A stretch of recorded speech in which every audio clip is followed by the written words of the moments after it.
In tonight's WGN Investigates, holding nursing homes accountable has become a challenge in Illinois. Yeah, two families and two lawsuits are putting the spotlight on a system that may need to be reworked. Investigative reporter Lourdes Duarte has our story.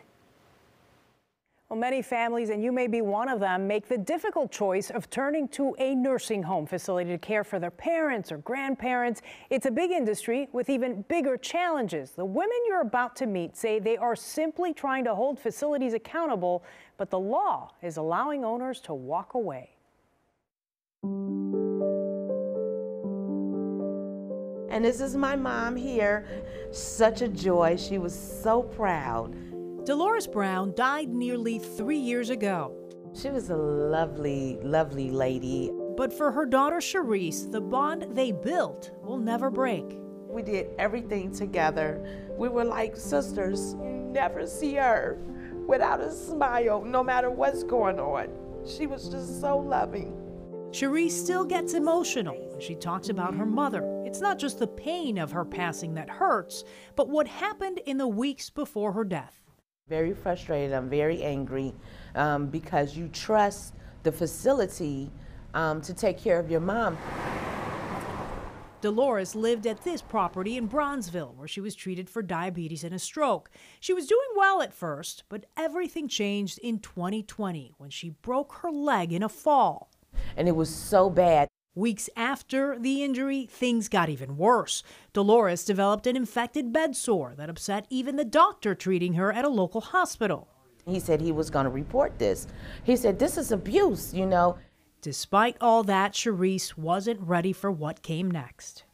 We didn't even get to the car. They called me and told me that she passed away.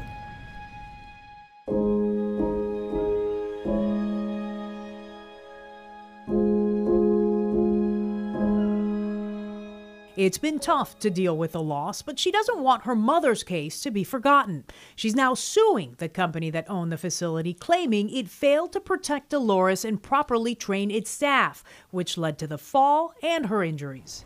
The difficulty of explaining this to families is immense. Stephen Levin is Cherise's attorney. That system is meaningless if they can just walk away. Here's where he says holding nursing homes accountable becomes tricky.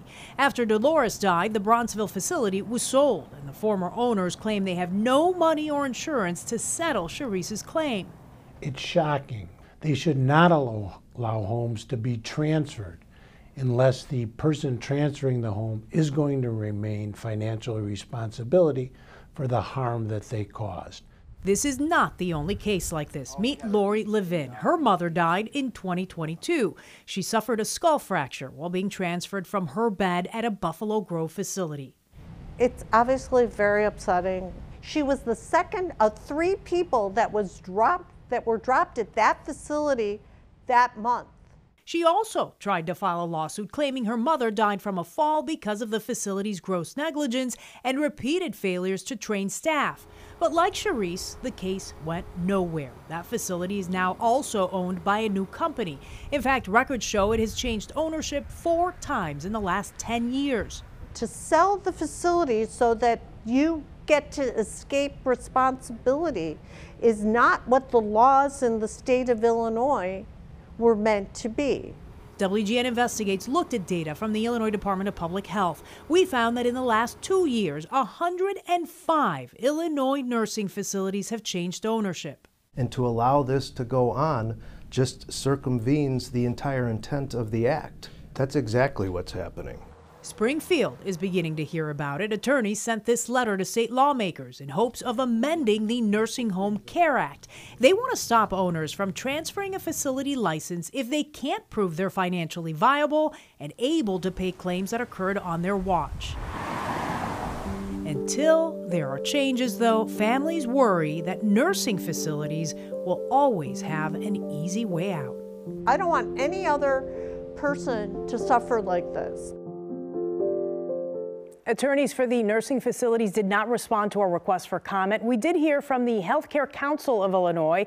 They tell us this shines a light on the financial stress nursing homes have been facing since the pandemic. Here's their quote. Changes of ownership are sometimes the mechanism of last resort to allow operators who can no longer survive in this difficult operating environment to ensure continuity of care for residents, as opposed to simply closing their doors and leaving families to scramble. The council is also asking the state legislature to address this issue to avoid other nursing home facilities from having to shut down.